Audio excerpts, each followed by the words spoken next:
मित्रों, गरुड़ पुराण के बारे में आप सभी तो जानते ही होंगे।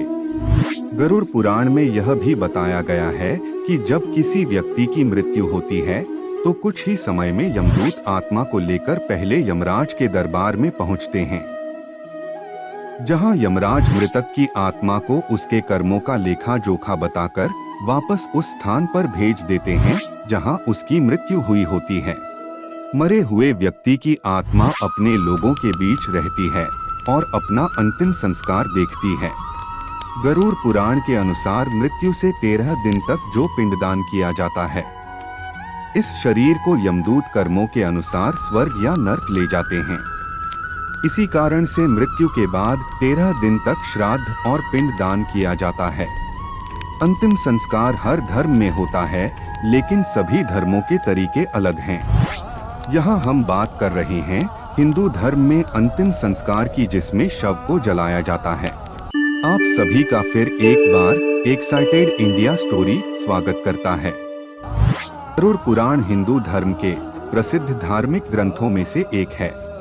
सूर्यास्त के बाद कभी भी दाह संस्कार नहीं किया जाता। यदि मृत्यु सूर्यास्त के बाद हुई है तो उसे अगले दिन सुबह के समय ही जलाया जा सकता है। माना जाता है कि सूर्यास्त के बाद दाह संस्कार करने से मृतक व्यक्ति की आत्मा को परलोक में कष्ट भोगना पड़ता है और अगले जन्म में उसके किसी अंग में दोष हो सकता है। इसके पीछे मान्यता है कि मनुष्य का शरीर 5 तत्वों पृथ्वी, जल, अग्नि, आकाश और वायु से बना है। शव को जलाने से यह 5 तत्व अपने अपने तत्व से जाकर मिल जाते हैं और जब पुनर्जन्म होता है तब वापस शरीर में मिल जाते हैं।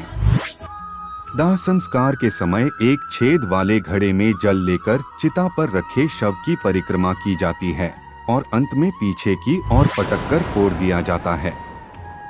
इस क्रिया को मृत व्यक्ति की आत्मा का उसके शरीर से मोह भंग करने के लिए किया जाता है, परंतु इस क्रिया में एक दार्शनिक रहस्य भी छिपा हुआ है।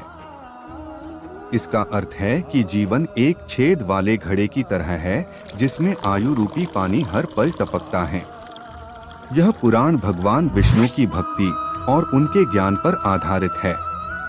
गरुड़ पुराण में मृत्यु के पहले और बाद की स्थिति के बारे में बताया गया है, परंतु अक्सर इस पुराण के बारे में सुनने को मिलता है कि किसी भी जीवित मनुष्य को इसे नहीं पढ़ना चाहिए।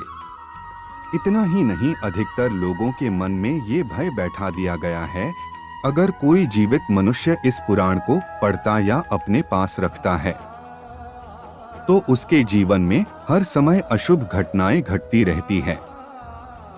दोस्तों, अगर मेरी बात माने तो ये महज एक भ्रम है और कुछ भी नहीं।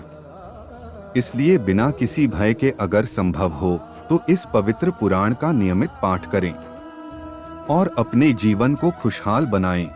आप सभी को यह जानकारी कैसी लगी, आप कमेंट में जरूर बताएं।